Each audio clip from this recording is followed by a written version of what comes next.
आता टाकतो.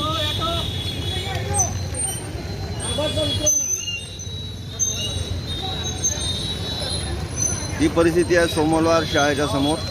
इथे गेली 2.5 वर्ष काम सुरू आहे, पण अजूनही झालेलं नाही आहे. ऐन पावसाळ्यात सगळ्यांची खसखस होते आहे. इथे गाड्या लावायला जागा नाही, सगळीकडे खोदून ठेवलेलं आहे. काम केव्हा पूर्ण होईल याची शाश्वती नाही. सगळ्यांना त्रास होतो, विशेषतः लहान मुलांना. इथे उद्या अपघात होऊ शकतो. याकडे संबंधित अधिकाऱ्यांनी लक्ष द्यावे.